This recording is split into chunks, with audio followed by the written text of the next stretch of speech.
acompanha o canal Olho no Óleo, tudo beleza? Maravilha, maravilha. Mais uma vez aqui com vocês, eu sou Fabrício Galvani e vocês estão ligados aqui em mais uma live que a gente está transmitindo pelo Instagram ao vivo. E hoje a gente tem um convidado muito especial, né, senhor Rui Risse, né, profissional aí com, né, imensa trajetória no nosso, né, mercado, no nosso universo de lubrificantes, né, quem a gente vai poder dar ao prazer, né, a gente vai ter esse grande prazer aqui de receber muitas informações que ele vai compartilhar com a gente, né, referente, né, a um assunto muito importante que é justamente o que? Normas ABNT voltadas para trocas de lubrificantes. É isso aí, galera. A gente vai ter esse bate-papo aí muito importante no meu ponto de vista, né? Então, quero dar uma boa noite a todos aqui que já estão acessando a nossa live, né? Daqui a pouquinho o Sr. Rui Risse já estará presente aqui conosco, né, para que a gente inicie os nossos trabalhos. Deixa eu só verificar se ele já está aqui presente.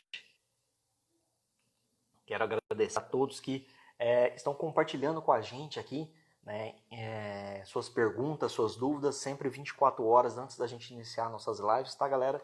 A gente deixa lá no Stories, né, um muralzinho para que você deixe a sua dúvida, a sua pergunta, para que você possa interagir aqui com os nossos convidados especiais, é claro, né? Ele já está aqui presente, vou mandar um convite aqui para ele.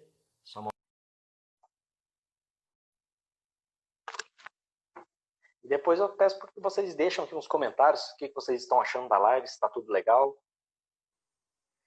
O Sr. Risse já está acessando. Boa noite, Sr. Rui Risse, tudo bem? Boa noite, como vai? Tudo bem? Vou muito bem, bem, obrigado, e o senhor? Tudo bem, estamos aqui ansioso para atender a sua solicitação e passar um recado sobre esse nosso trabalho da normatização de uma norma da BNT para troca de óleo. Maravilha, esse é o assunto. Pode falar. Não, estou à disposição. Sim. Obrigado. Quero de antemão agradecer, tá, Sr. Rui, por o senhor ter aceito o nosso convite aqui, estar aqui presente em nossas lives. Acredito que o senhor vai ter muita informação para trazer para o nosso público que nos acompanha, que é um pessoal voltado a trocas de óleo, profissional reparador, muitos proprietários também, que é o público principal, né, de forma geral, né, toda a sociedade aí envolvida, para ter acesso a essa informação, conhecer o que vai ser essa norma, né, ter um pouco mais de esclarecimento. E por isso eu já agradeço a presença do senhor aqui e peço para que o senhor se apresente aqui para o nosso público, né? Fala um pouquinho da história do senhor, como que o senhor, né, entrou nesse universo de lubrificantes aí para o pessoal conhecer um pouco mais do senhor. Tudo bem. Fabrício, essa é uma história longa, né? Para quem já tem 70 anos no mercado, mas veja o seguinte, se você me permitir, eu vou fazer uma apresentação muito sintética na linha do tempo dos quase 70 anos, na realidade são 67, da minha atividade profissional. Quem me conhece já sabe que eu comecei na Mobil, que na época, em 1953, ainda era Socony Vacuum Oil Company. Eu acredito que hoje eu sou o único remanescente que fui registrado no nome da Socony Vacuum. Essa empresa mais tarde passou a se chamar Mobilói do Brasil, como todo mundo conhece, e onde eu permaneci 30 anos nessa empresa, onde eu fiz toda uma carreira, onde eu aprendi tudo que eu sei. Curioso que, com o tempo, quando a gente começa a rever o tempo, eu lembro que na Mobil, uma das primeiras funções eu era compilador de dados estatísticos. A Mobil, naquela época, só tinha distribuidor de lubrificantes. Se o compilador pegava, reunia todos os pedidos dos atacadistas, tem hoje até uma companhia Schrader, que é um grande atacadista, que tem mais de 100 anos, que era para montar a carga para importar a mercadoria que vinha embalada dos Estados Unidos. Isso depois de muitos anos eu vim trabalhar com a distribuição de combustível. Mas também, durante um período, já aí na revenda, já em cargos já de gerência, tal, tentamos um projeto de super troca de óleo e tentamos montar uma rede de super troca de óleo. São aprendizados que foram acumulados e vivências interessantes. Aí, em 1953, depois desses 30 anos, eu iniciei a minha vida, vamos dizer, empresarial. Entrei no comércio de derivados de petróleo como sócio, proprietário de postos de serviço, de empresas TRR, é uma atividade que muita gente conhece, atacadista de lubrificante e, inclusive, de uma distribuidora de combustível. Onde eu passei, nessa atividade toda, eu passei 20 anos na minha vida, atuando em várias áreas, desde as construções de base, a legalização de documentação, acompanhando obras, enfim, foi uma experiência também muito grande. Paralelamente a essa atividade, eu também passei a participar dos sindicatos patronais dos setores, atuando, tendo aí ocupado vários cargos, os cargos como diretor executivo, em vários sindicatos. Diretor executivo do Sindilub, né, o último cargo, onde eu fiquei 20 anos, que é o Sindicato Comércio e Lubrificantes, diretor executivo do Sindicato TRR, que é o Sindicato Transportadores Retalhistas de Combustíveis, diretor executivo do Sindicato TRR, que é desculpe, Sindicato de Distribuidores de Solventes, o Sindissolve. Mas como a lei requer, né, o ocupante de um cargo sindical ele tem que estar exercendo a função como proprietário. Mas eu já estava me desligando, vendendo minhas participações, saindo dos negócios, então eu já não podia ocupar mais cargos de diretoria. A solução, como eu estava muito engajado em todos os processos, somente junto à ANP e outros órgãos do governo, na questão de regulamentação das atividades, a solução foi, em 2000, eu criei a Richard, uma empresa de consultoria que passou serviços para os sindicatos, como também para as empresas de segmentos de derivados de petróleo. Nos últimos anos, como consultor, representando as entidades sindicais, também passei a atuar junto a entidades como a Combustível, que é a Federação Nacional do Comércio Derivado, Refino, que é o Sindicato de Oluc, o IBP, que é o Instituto Brasileiro de Petróleo, a AEA, que estou até hoje, como você sabe, Associação de Engenharia Automotiva, no grupo de fluidos lubrificantes, e mais recentemente na Fiesp, como conselheiro do Conselho Superior de Meio Ambiente COSAMA. Também, esse período todo, atuei junto a órgãos públicos e autarquias, como Ministério de Minas e Energia, ANP, Ministério do Meio Ambiente, CONAMA, e aonde eu participei da criação da Lei 12.305, que é a Política Nacional de Resíduos Sólidos, fui membro do Grupo de Monitoramento Permanente da aplicação da Resolução CONAMA 2362, de 2005, que tem muito a ver com a atividade de troca de óleo, ela regulamenta, tem um artigo total que ela regulamenta essa atividade, e participei das discussões do Acordo Setorial de Embalagens e também do GAP, que é o Grupo de Acompanhamento da aplicação do acordo das coletas de embalagem, que acabou originando aí o Sindilub. Então, veja... É pequena a lista, viu? Vou falar sinceramente para o senhor. Isso o senhor reduziu a lista ainda, hein? Estamos aí agora cuidando da norma da BNT. Maravilha. Então vamos direto ao nosso ponto, né, de foco aqui, que é o nosso objetivo nessa live hoje, né? Quero agradecer a apresentação que o senhor fez aqui para todos nós e certamente todos que nos assistem, que estão aqui presentes, né, pessoas aí ligadas no ramo, Marcelo Beltrão mandando um abraço para o senhor, entre outros aí, né, da área dos lubrificantes, né? A gente tem bastante gente aqui do ramo assistindo a nossa live. Indo direto no ponto. O senhor que foi um dos idealizadores aí dessa norma, né, desse projeto de norma, a BNT, para as trocas de óleo lubrificante, como que surgiu essa necessidade, né, qual que é o objetivo dessa norma, né, que o senhor trouxe, né, que o senhor idealizou aí para o mercado de troca de óleo, que eu vejo com bons olhos, para que cada vez mais melhore o nível de qualidade, né, de comprometimento aí não somente dos proprietários, mas também da categoria, né, que é o trocador de óleo? Veja, ser idealizador, eu não sou exclusivo, realmente. O mercado, as necessidades aparecem no mercado, né? E vai se discutindo. O que eu fiz realmente foi assumir,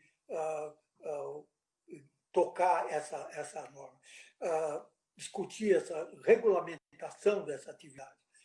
Como eu te disse, há 30 anos, há 40 anos atrás, na Móbil, eu fiz um projeto, era para abrir 50 trocas de óleo, dentro de um conceito muito moderno de troca de óleo para aquela época, e ainda acho que é para hoje.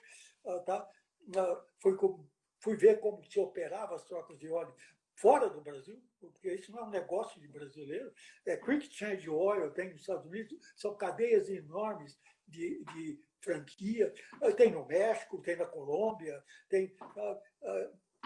e eu tive a oportunidade de ver, de acompanhar esse trabalho e fazer um projeto para aqui no Brasil. Mas aqui no Brasil você esbarra, aí que eu comecei a ver a grande dificuldade. Não há legislação. O que é uma troca de óleo? A prefeitura não sabe. Você não consegue conseguir um alvará, você não consegue fazer nada, porque não tem. Não, é posto de gasolina. Por associação vai ser um posto de gasolina. Meu Deus, o posto de gasolina tinha 1000 exigências que já diminuíram, mas tinha distância, 500 coisas que não bloqueava, né? Bloqueava totalmente. Tá?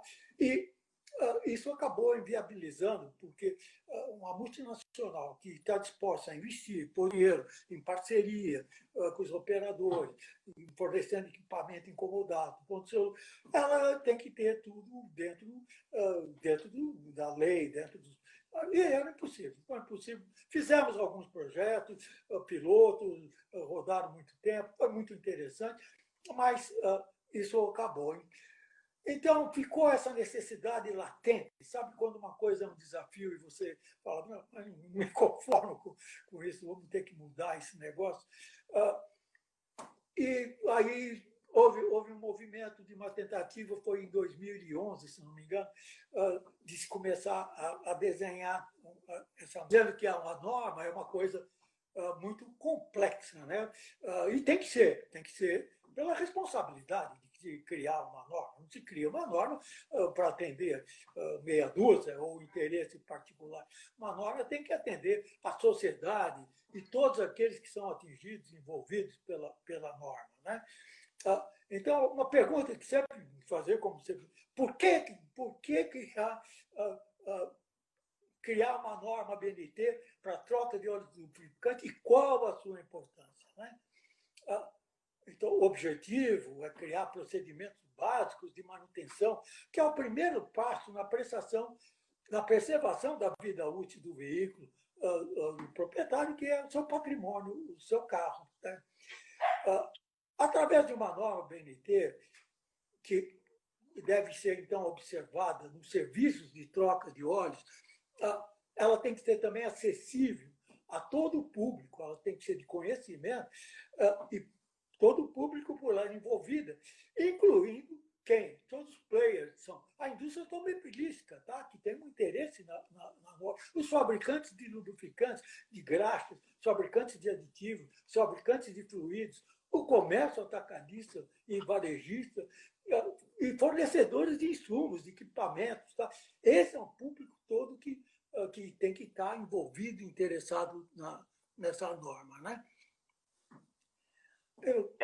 Isso é muito importante que o senhor falou, que envolve toda a cadeia, né? Muita gente, às vezes, pensa apenas nos principais envolvidos ali, que é justamente o dono do veículo, o trocador e o dono da troca, né? Mas não, isso é bem mais amplo, né? Isso vem desde o início da cadeia ali, né? Os produtores dos lubrificantes, né? Os produtores dos veículos, né? Que são as montadoras, né? Tudo isso, e acaba envolvendo outros pontos também, que acredito que a norma vai entrar nesse sentido, questões que o senhor citou de procedimento de trabalho, segurança no trabalho, uso de ferramenta adequada, questões ambientais que já são vigentes em alguns estados, outros não tanto quanto, mas isso acredito que vai dar uma equilibrada, equalizada, né, para todo mundo, vai deixar o mercado mais no nível de competitividade ali mais igual para todo mundo, não é verdade?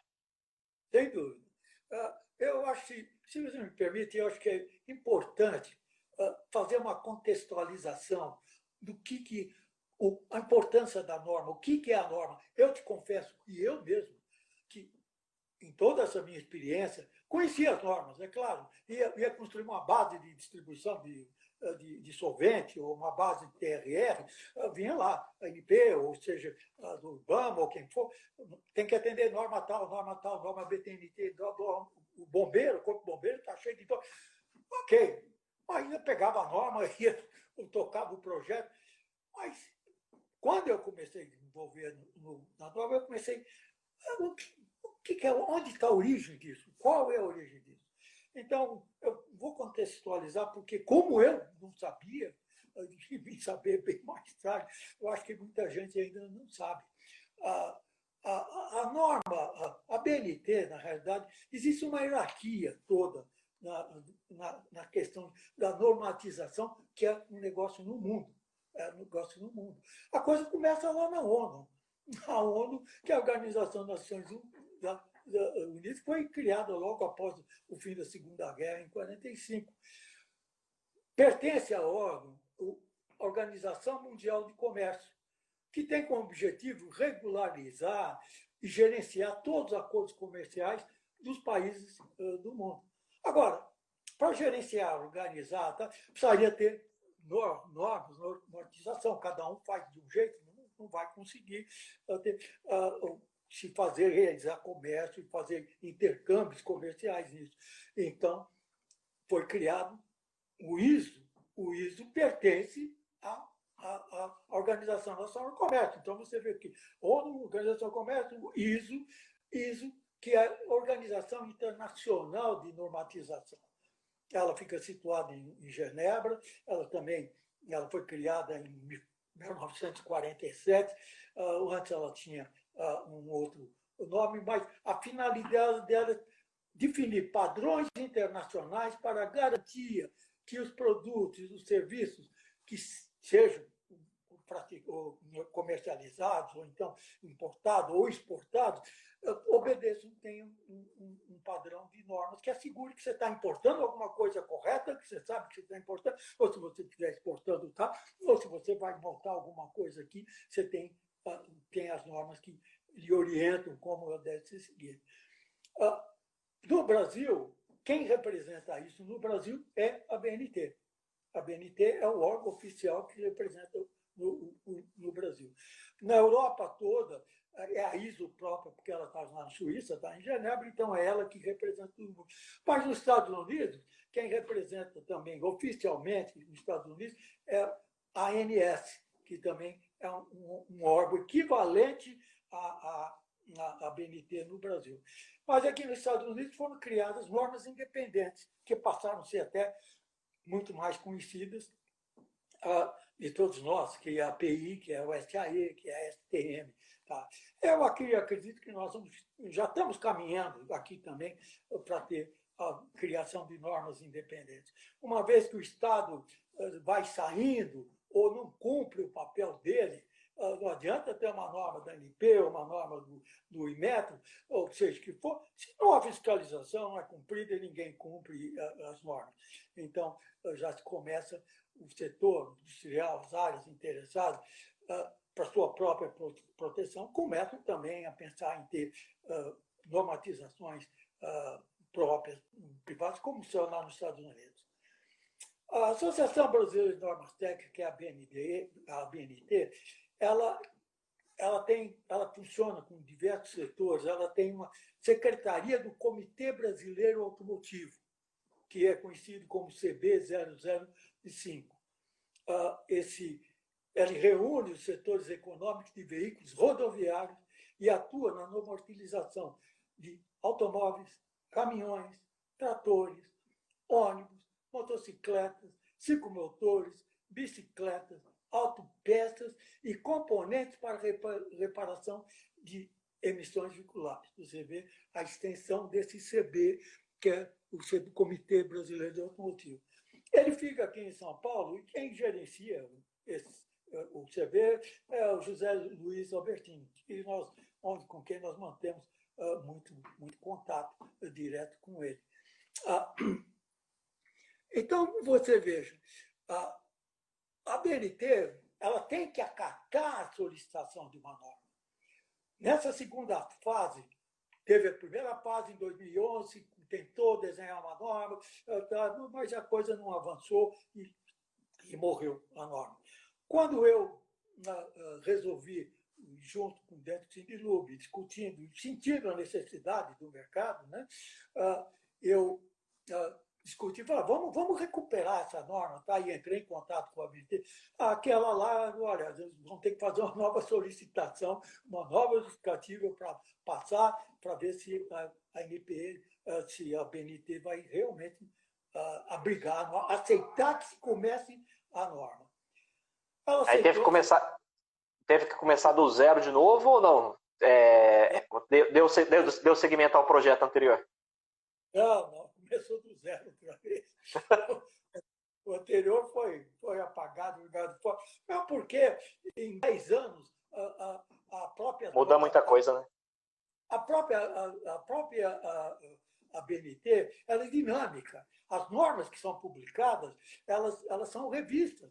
Elas são revistas a cada 3, 4, 5 anos, dependendo da importância do setor. E quando elas são revistas, elas recebem novos requerimentos. Tá? Então, não adianta. O trabalho que ficou lá para trás, não adianta. Nós começamos realmente do zero. Né?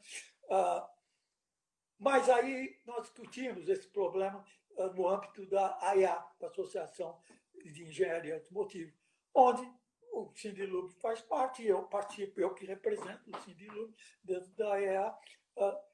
Então, após a BNT ouvir, atendeu o requerimento do Sindilub oficial, tá? E no âmbito da AIA, ouvir a AIA e ouvir os outros setores interessados, que aqueles que nós já citamos, posto de gasolina, produtores de lubrificantes, não sei o quê, tá? Ela entendeu que podia abrir outra vez o processo para que se começasse novamente a discutir uma norma para o serviço de troca de óleo. E aí já 2 anos esse trabalho. Não é? É bom o pessoal ter em mente isso, né? É uma história longa, é fato, né? Tem muitos contratempos, né? Como o senhor disse, e a necessidade de seguir rigorosamente ali. Então, não é do dia para a noite que se cria uma norma, né? Que você consegue atender os anseios, né? Que a normatização pede e tem que correr atrás de tudo isso. Achei importante o senhor falar essa questão. Porque a partir do momento que começar a entrar essa norma em vigor, né, que ela está aí para ajudar todo mundo, né, de uma forma geral, acredito eu que vai trazer muito mais credibilidade para os estabelecimentos que seguirem essa norma, né, como até um diferencial do serviço prestado, né, do trabalho oferecido ali, como troca de óleo para os seus clientes. E dentro desse contexto atual hoje, Sr. Rui, como que está a evolução da norma? Ela está em que estágio aí de desenvolvimento? Olha, a norma está bastante adiantada. Falei que passaram 2 anos, né? Mas a norma já está bastante adiantada, apesar de todas essas dificuldades. A norma é feita com voluntários. São as empresas, são os representantes das empresas, aí a sociedade pode, qualquer um sentar, você pode ir participar. Opa, vamos lá então. Convidado. Qualquer um pode discutir, participar na discussão da norma. Agora, veja, qual é o caminho? Uma vez a norma feita de acordo com os padrões da BNT, que são padrões internacionais, ela tem que ser escrita dentro de uma linguagem própria da ANP, dentro de formulários definidos da ANP, e, inclusive, ela deve ser também escrita em português e em inglês. Tá? Ela tem que estar já nas 2 versões. E dentro da norma que você está montando, a norma técnica que você está montando, você encontra referências já de normas existentes, de outras normas. Tá? Então, não pode ter conflito, ou então ela tem que se ajustar, ela tem que fazer referência a novas normas. Isso Isso baliza a construção da norma. Esse trabalho que no começo, a minha experiência assim, no começo muita gente entra, não, bacana, vamos fazer. Quando começa realmente a se executar o trabalho, e pôr a mão na massa, vamos dizer assim, começa a ralhar e ficam poucos heróis aí que ainda, graças a Deus. Separa o joio do trigo e...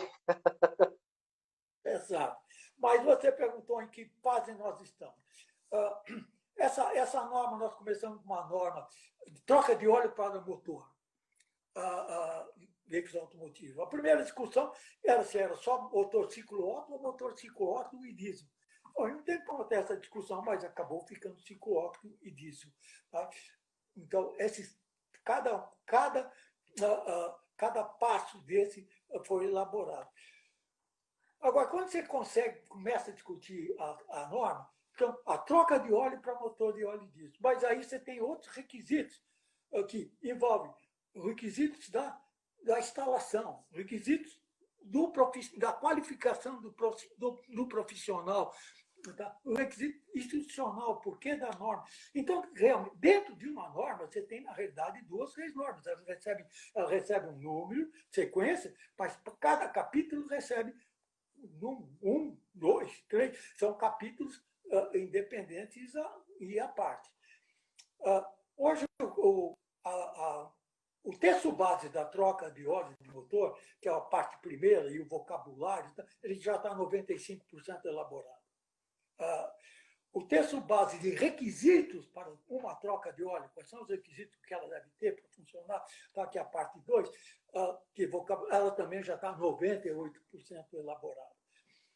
O texto de base de qualificação profissional, que é do trocador de óleo, esse está 50%. Essa é a parte mais difícil e daqui a pouco eu vou me estender sobre ela. Porque não existe, simplesmente não existe nada. Não existe nada. É uma função que existe há muitos anos, todo mundo sabe, conhece, mas esse senhor, ele para o Ministério do Trabalho, ele para o Serviço de Segurança, ele para, enfim, qualquer coisa, ele é invisível, ele não existe essa função. Ele não tem uma categoria definida ainda, né? Exatamente. Ele é muito chamado de... Tem os antigos aí, mais antigos, que vão saber, né? O famoso meloso, né? Pelo Brasil você ouve. Tá? Às vezes encaram com uma piada, tá? Mas eu acho que é até um termo pejorativo. Tá? Para esse pessoal que tem uma responsabilidade muito grande. Tá?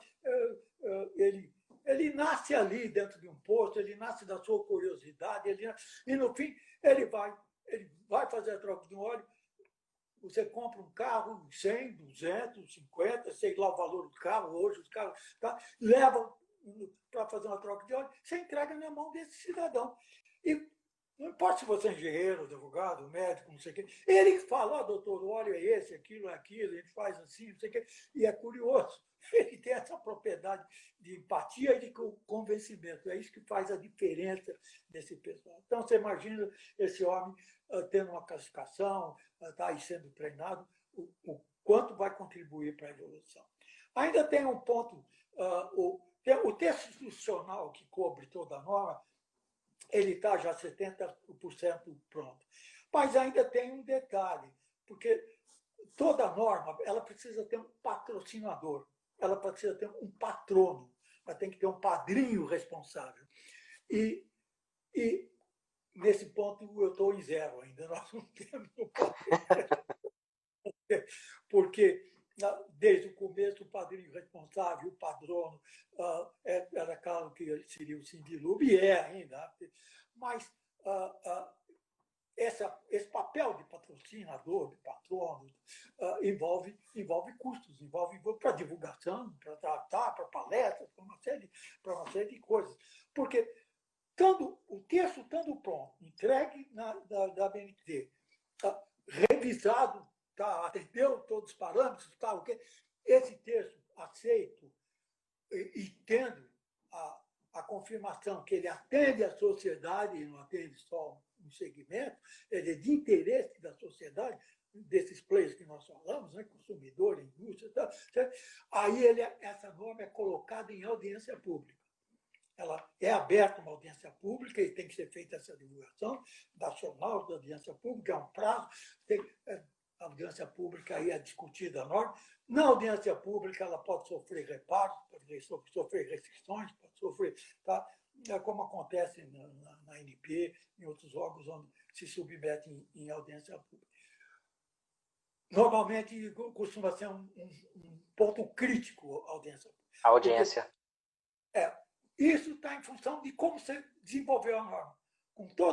Quanto mais detalhes, carinho, pesquisa, discussão, tá? Se a norma já chegar bem desenhada, bem formatada e já de consenso com praticamente o universo que envolve, dificilmente na audiência pública vai se ter algum problema.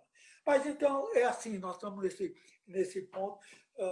Eu diria, essas diferenças são pequenas. Houve uma interrupção, é claro,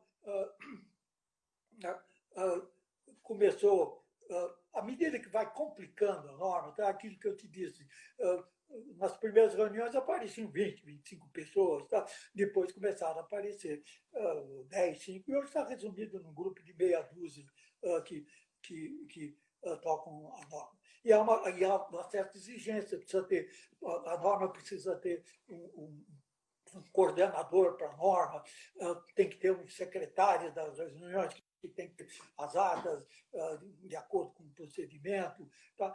São cargos, são funções que tomam tempo e foram as pessoas.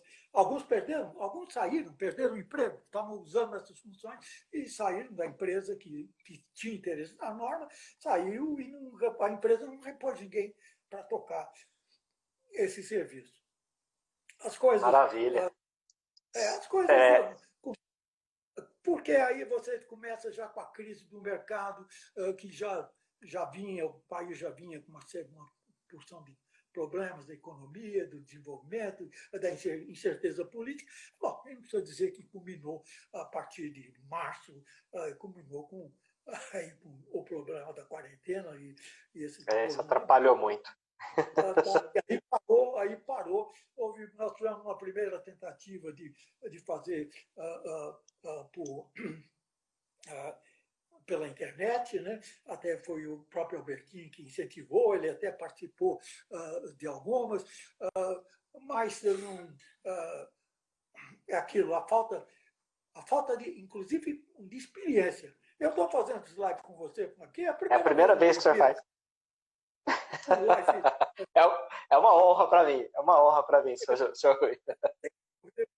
Eu tenho assistido lives, seja da IEA, seja de outros setores, de outros sindicatos, mas aí eu sou assistente do live, né? Então, mas participando diretamente do live, mas isso é um aprendizado que foi difícil tocar para frente nesse caminho. Talvez agora o pessoal já está começando a entender operar. Vai desde as plataformas que se opera, comunicação, sinal e uma série de coisas que a gente está vendo. Com certeza. É uma nova realidade aí para todos nós.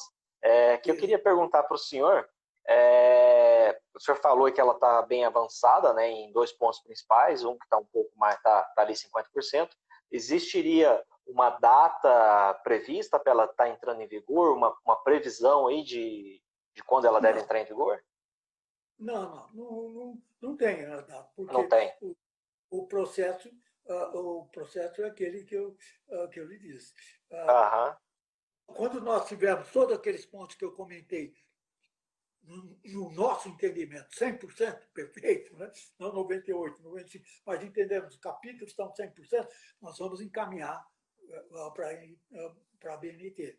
A BNT vai dizer, não, olha, está ok, está aprovado, não está, ou então vocês precisam desenvolver mais isso, mais aquilo, faltou um detalhe, ainda esse trâmite que se discute. Entendi.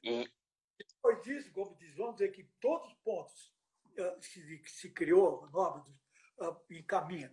E aí a BNT, no seu processo interno, ela também passa por uma comissão interna que ela vai analisar E aí ela tem que pôr em audiência pública. Isso eu sinceramente, eu acho que esse ano já não se consegue mais isso. Porque esse ano acabou, parou esse ano, não sabemos quando vamos voltar, as atividades vão voltar, e nem sei toda a equipe vai estar disponível para voltar a trabalhar nesse projeto, mas talvez até o fim do ano, assim, completamos aqui o projeto, entregamos com todos os pontos. Não sei se vai ter tempo da ABNT analisar, julgar e colocar ainda esse ano em consulta pública. Então, olhando para uma perspectiva assim mais realista, de repente, talvez só lá pelo ano que vem para sair uma audiência pública, né, após a aprovação por parte da BNT. Eu acho que vamos dizer que esse ano nós completamos todos esses pontos que estão aqui pendentes, e depois nós conseguimos entregar e ver, e talvez para o primeiro trimestre, talvez entre primeiro e segundo trimestre, talvez a BNT tenha condições de colocar em audiência pública, que ela tem uma agenda, porque ela cuida de vários, né? Porque eu falei, o ECB cuida da indústria automobilística, e é uma série de normas que estão em revisão, principalmente na indústria automobilística, com o 2030, com a Rota 2030, que tem mudanças muito grandes, né, na indústria. Tem muita coisa em trâmite aí, né? Então tem que pegar um lugar na fila e aguardar chegar a vez. Tem que cair dentro de um calendário lá dentro. Uhum. E aí, a audiência pública, ela só se torna efetiva na hora que passou da audiência pública, aprovada a audiência pública, ela é publicada no Diário Oficial. Aí você tem vigente publicado. Certo. E aí eu quero perguntar para o senhor, pensando nesse futuro não tão distante aí, como que vai ser dentro da norma para colocar ela em prática, né? Vai haver treinamento especial para os profissionais da categoria, vai ter palestras, como que vai funcionar essa divulgação pós norma estar em vigência? Veja o seguinte, o caminho é mais ou menos esse que você falou. Primeiro, é claro que a norma tem que ser divulgada, né, por todos os setores envolvidos que se interessaram, né, com a norma. Ela começa a ser colocada dentro das exigências de lei. Tá? Vou dizer, a CONAMA 3265, Corpo de Bombeiro, tá? Que não olhavam para esse setor, a troca de óleo, tá? Aí tem a norma, então ele vai começar a pôr licença ambiental, tá? vai começar a pôr a norma. Então, ela começa a difusão pela necessidade dos próprios operadores de troca de óleo, ou aquele que vai abrir uma troca de óleo, tá? Ele vai ver que ele vai precisar adaptar o seu negócio para atender a norma, ele vai ter que conhecer a norma, ele vai ter que entender a norma. Então, o processo de divulgação começa por aí, pelos grupos interessados, palestras, reuniões através dos informativos, né, das revistas, Fundilub, através da revista, outros através das revistas, dentro dos grupos de discussão, dentro vamos dizer, da ANP, da EA, se leva a norma para os fóruns da EA, que você já participou, você sabe, são muito grandes, então se debate já, então a norma já formada e a necessidade da aplicação. Essa divulgação vai sendo feita dessa maneira. O ponto importante da norma, que é o treinamento do funcionário. Porque a gente criou, veja o seguinte, o grande objetivo, a normatização da operação de troca de óleo em veículos automotivos, o objetivo é assegurar a padronização para a execução de serviços de maneira segura, produtiva, através de qualificação técnica do profissional que vai executar esse serviço. Tá? Então, a qualificação técnica desse profissional, tá? Então, além da qualificação técnica, eu defendo a valorização profissional do responsável que realiza a troca de óleo. Esse ser que nós conhecemos, esse que é o trocador de óleo, que ele vai ser um dos pontos principais a ser atingido dentro da norma, é a qualificação desse executor desse trabalho. Existem classificações já de enormes qualificações de mecânicos, de oficina mecânica para veículo. Então, pela BNT, normas está em vigor, mas eu entrei em contato com o Senai, entrei em contato com... Não existe uma classificação brasileira de ocupação de função, que é conhecida como CBO. Não sei se muita gente conhece. Que é obrigado, quando na carteira de trabalho, tem que se especificar a função do funcionário e tem que pôr lá CBO, número tal. Não existe, essa não existe. Então, tem que ser criado isso junto ao Ministério do Trabalho. Essa é o trabalho que estamos fazendo e por isso que é o ponto que está em 50% da norma, porque tem muita discussão sobre esse aspecto. Quando a gente começou a olhar, ele leva, não, você já tem um de lubrificador, mas não é, quando você vai pegar o CBO de lubrificador, porque no CBO tem que ter uma pequena descrição, tá? Na classificação, dentro do Ministério do Trabalho, tem que ter uma pequena descrição do que ele faz. Não, o lubrificador é um lubrificador industrial. Esse já tem uma classificação, mas não se aplica, nesse caso, do trocador. Automotivo, que é uma confusão totalmente diferente do lubrificador inicial, que segue roteiro, que tem as máquinas, que tem os pinos, grosseiros, tá? Que ele tem que seguir uma planilha, que ele anota. Tá?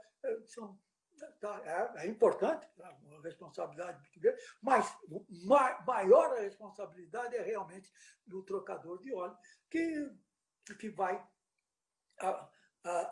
colocar o óleo, vai mexer no carro, vai abrir o botijão, vai fechar o botijão, vai tirar o filtro, ele vai interagir com o veículo, novo ou velho, como você quiser.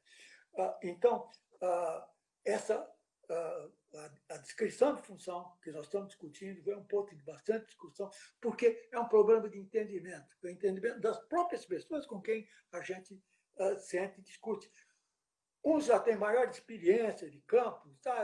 São outros que não entendem exatamente e às vezes querem pôr coisas que também não se aplicam. Qual o nível cultural que tem que ser? Não, ele tem que pelo menos saber ler e escrever. Não, ele tem que ter primário? Não, ele tem que ter sabe, essas definições têm que ser feitas para nós conseguirmos aí a criar um equipamento, um padrão de exigência, de treinamento, né? Onde esse funcionário, esse cidadão, ele vai ter que ter noções de normas de segurança, ele vai ter que conhecer, ele vai ter que entender a importância do uso de IPI, de protetores individuais, ele vai ter que conhecer detalhes da higiene de trabalho, tá? Ele vai ter que ser treinado, tá? E não, isso com ele, mas sobre o que são as especificações API, SEE dos veículos, sabe? Então, que óleo ele pode pôr, que óleo não pode pôr, inclusive para ele evitar.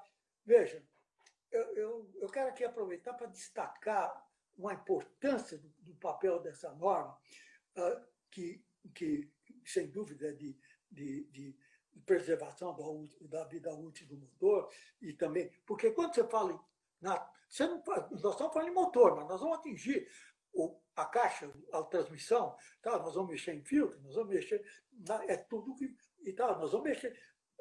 O procedimento ele envolve várias etapas, né? Na realidade, a troca de óleo bem feita, a operação de troca de óleo, uma super troca de óleo, operação é praticamente uma vistoria, uma visão de manutenção preventiva. Porque naquele momento que ele levantou o carro no elevador, drenou, está drenando o óleo, tem que esperar um tempo, o óleo tem que estar drenado em certas condições, tem que estar quente o motor para drenar o óleo, esperar que o óleo corra todo, limpar, tirar a peneira, esses detalhes operacionais. Ele está lá debaixo do carro, então se for treinado, ele pode olhar uma série de coisas. Ele pode olhar Ele pode olhar se está tendo vazamento em algum ponto, ele pode olhar se as borrachas de sustentação, ou seja, do escape estão rompidas, ou os amortecedores estão estourados, ou se está tendo vazamento de fluido de freio, que é muito mais importante ali, porque ele vê por dentro. O proprietário do carro não tem chance de ver nada disso. Ele treinado, ele executa esse serviço quando o carro está lá em cima, que é a única chance de ver, de você ver o que está acontecendo debaixo do carro. Eu sei, tem gente que tem interesse de entrar debaixo do carro e olhar. Tem muita gente que tem essa mania que até é perigoso, né? O pessoal ficar debaixo de elevador, muitos clientes não entendem a importância de manter a distância, né? É um equipamento, é uma ferramenta, mas tudo está sujeito a falhas, né? E aí vai que no elevador, Deus me livre, né? Acontece o pior, né? A gente já vê por aí, né, na internet alguns vídeos nesse sentido. Mas por isso que a norma prevê, tem a descrição de como colocar o carro no elevador. Qual a inclinação, quantos graus ele deve estar inclinado, que ele tem que ficar no carro inclinado para segurança. Como são os sistemas de trava, como são os sistemas de trava dos elevadores. Isso tudo então, você tem elevador de corrente, você tem elevador de rosca sem fio, você tem de qualquer coisa por aí, entendeu? Se o cara não sabe, não tem norma, tá? Ele compra, às vezes, o que é mais bonito, o que é mais barato, tá? E depois pode ocorrer essas coisas. E também o limite, ele não adianta, é um elevador para 3 toneladas, ele não adianta querer pôr lá uma picape ou coisa. É verdade. E é muito importante esse ponto que o senhor falou aí, essa questão dos elevadores, né? Muita gente é bom ficar atento, né? Ficar ligado a essa evolução da norma, assim que ela foi implementada. Isso muitas vezes vai fazer com que muitas trocas de óleo, às vezes, tenham que rever, né, seus equipamentos ali, né? E para ficar dentro do que é o seguro e até digo mais, né? Que o senhor falou anteriormente, o senhor falou bastante coisa importante, profissionalizar a categoria. E aqui até o Laércio Kalauskas, presidente do Sindilub, fez vários comentários aqui, né? Tudo que o senhor chegou a abordar aqui, formação profissional, né, proteção do consumidor, né, no meio ambiente. E de antemão, até quero aproveitar para passar uma pergunta aqui do Cássio Azevedo. Assim que o senhor complementar, o senhor pode responder essa pergunta. Se o senhor vê potencial de crescimento nesse mercado, né, que é o mercado de troca de óleo. Sem dúvida, sem dúvida. Eu vou passar, só para dar uma ideia, eu vou passar alguns números que são fáceis de. No Brasil, nós temos 41 mil postos de gasolina no Brasil. Lembra que o Brasil é um país de dimensão continental. Nós somos o quinto ou sexto consumidores de óleos lubrificantes acabados no mundo. Nós já somos o sexto ou oitavo produtores de petróleo. Tá? As dimensões no Brasil são coisas sérias, e isso dificulta uma série de coisas. 41 mil postos de gasolina. Hoje, 45% desses postos são chamados postos de bandeira branca, que surgiram nos últimos tempos. Quem está no ramo sabe dessa história. Então, você tem o seguinte: os postos que nós chamamos de embandeirados, né, que ficaram hoje, são das companhias que permaneceram no mercado, Ipiranga, a BR, agora me foge o nome. Shell. Shell, tá? que é Raizen, né? Hoje é Raizen. Shell Cosan. A companhia que tem a sua bandeira, ela tem uma preocupação muito grande, é claro, com a instalação, com a questão do posto. Mas o posto bandeira branca, meu amigo, ele não tem, ele é bandeira branca mesmo, ele não tem compromisso com ninguém, ele tem compromisso de comprar com combustível mais barato, e se é o lubrificante que for mais barato, se não é lubrificante de segunda categoria, tá, não sei o quê. Então, nós temos 41 mil postos de serviço espalhados no Brasil, nem todos têm troca de óleo. Eles abandonaram as trocas de óleo no posto de serviço. Muitos outros são postos chamados posto seco, ele não tem nem box de troca de óleo. Porque o espaço ficou curto, pequeno, o valor do terreno alto, e as próprias companhias orientaram. Em vez de você ter ali 40, 30 metros, 35 metros, que é uma troca de um box de troca de óleo, que tem um baixo movimento. Não, vamos fazer uma loja de conveniência aí que está. Então, as lojas de conveniência estão substituindo. Então, você não tem, você começa a ter uma limitação aqui. Num levantamento do Sindipeças, de 2018, é o que tem mais recente, né? Ele contabilizou que no Brasil existem 45 mil veículos em circulação em 2018. E ele usa tantos veículos novos que saem e uma taxa dos veículos que saem do mercado. Nós estamos falando de 45 mil veículos em circulação, 82% são automóveis. E sabe qual é a média de vida desses automóveis? A média é de 9 anos e 7 meses. Essa é a média de vida. Tá.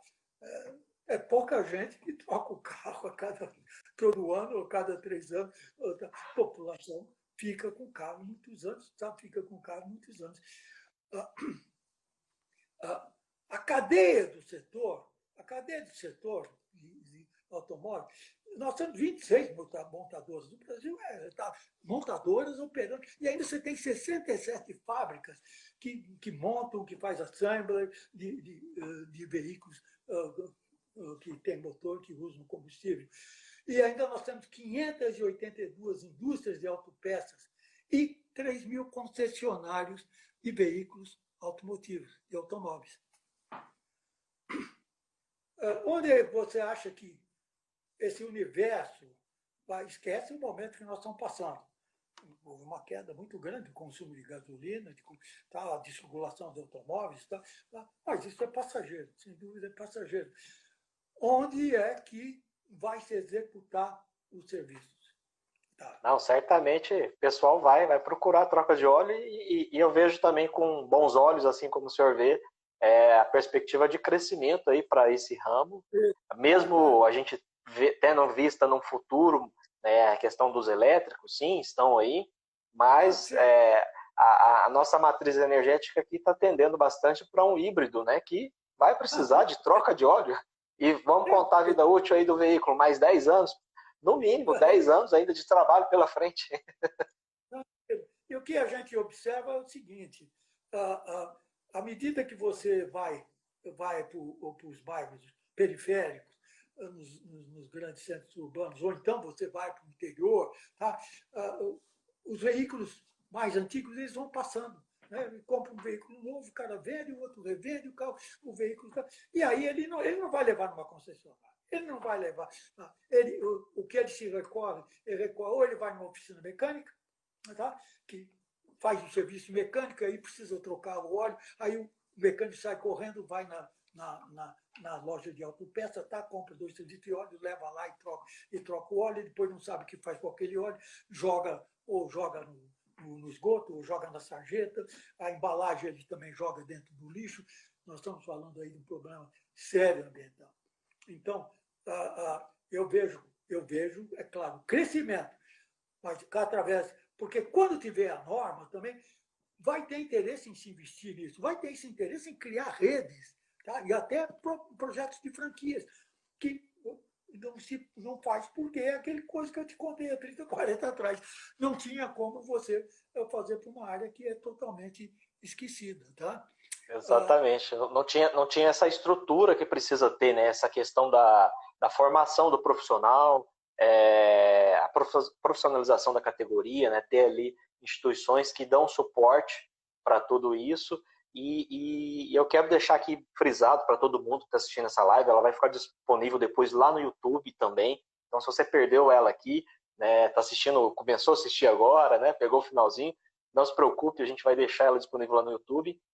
E eu vou pedir para vocês, né, já de antemão, que estiver assistindo esse vídeo aqui, pelo Instagram e futuramente lá no YouTube, daqui a alguns dias, para deixar o seu comentário lá, que é muito importante. Acredito que o senhor Rui vai compactuar comigo aqui nessa questão, né? Se vocês são a favor da instituição da norma BNT ou não, né? Deixe lá o seu comentário, eu vou deixar depois um post lá, né, para você dar o joinha, se você for a favor, né? Se você não for a favor, você dá o dislike lá no comentário. Mas acredito que é muito importante, né, senhor? A participação das pessoas, principalmente os envolvidos aí, pessoal de troca de óleo, profissional, que é o trocador, até mesmo os proprietários, não é verdade? Sem dúvida. Você tocou no ponto fundamental. A norma ela tem que atender a sociedade como um todo. Por isso que eu digo, não adianta atender um segmento de uma indústria automobilística, ou do sindicato de lubrificantes, ou de um produtor de lubrificantes, o segmentado.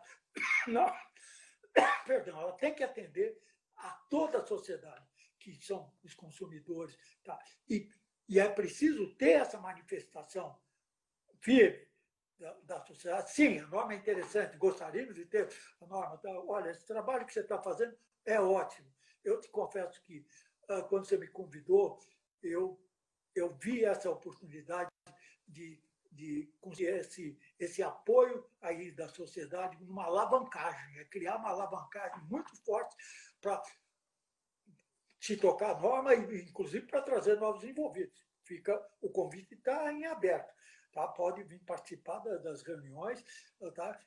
E que elas acontecem agora, a agenda está um pouco prejudicada, mas a gente publica as reuniões, estão ocorrendo na EA, na sede da EA, de manhã, toda segunda, terça-feira. Toda segunda, terça-feira do mês, de manhã, nós fazemos a reunião do grupo de lubrificantes e fluidos, que discute os assuntos ligados a lubrificantes, a fluidos, de modo geral, tá? Fluido de freio, fluido radiador, o óleo de lubrificante e vários assuntos ligados a esses aspectos. E, depois do almoço, temos a reunião da BNT nas instalações cedidas pela AEA, que está com Maravilha. Eu me sinto lisonjeado aqui, senhor Rui. Agradeço pelo convite, né? E, é claro, a gente aceita aqui de coração aberto. É muito importante aí a gente poder participar, né? O canal Olho no Óleo trazendo aqui informações, conteúdos relevantes, importantes, né, para todos da categoria e também para os consumidores, né, finais, para que eles saibam da evolução do nosso mercado. A nossa live está chegando no finalzinho, falta apenas, acredito eu, que uns 2 minutos aqui. Eu não vou me estender, quero agradecer ao senhor, quero agradecer a todos que aqui permaneceram com a gente, presente durante essa live. É muito importante para a gente ter essa comunicação com todos, e acredito eu que a gente esteja conseguindo aqui com as nossas lives no canal Olho no Óleo, né, transmitir esse conhecimento, transmitir informação. Então deixo aqui o meu muito obrigado para o senhor Rui, né, agradeço aí a oportunidade de ter o senhor aqui com a gente, compartilhando essa imensa quantidade de informação, e deixo aqui os minutos finais para o senhor dar os seus agradecimentos, sua palavra final. Fabrício, eu quero aproveitar esse último minuto para um ponto muito importante. Eu vejo com a criação das normas, tá, a possibilidade de reduzir as trocas de óleo como um canal para o comércio de lubrificante de baixa qualidade. Infelizmente, são os postos bandeiras brancas, são os postos não compromissados, são as oficinas mecânicas, são as trocas de óleo que são um canal que comercializam lubrificantes fora de especificações, fora de recomendação do fabricante do veículo, que tem um custo muito baixo, e eles vendem essa ideia, vendem ao proprietário, colocam esse óleo, que acabam trazendo problema para os veículos, que depois o proprietário vai correr na concessionária ou vai correr na fábrica. Infelizmente, essa é uma luta muito grande dentro do setor, que provoca, além de uma concorrência desleal, predatória, também uma sonegação fiscal muito grande. Então, eu acredito que, além de tudo que nós falamos, além dos benefícios, uma super troca de óleo normatizada, atendendo dentro de todos os padrões que ela deverá atender. Já estamos acabando. Então, eu deixo esse recado.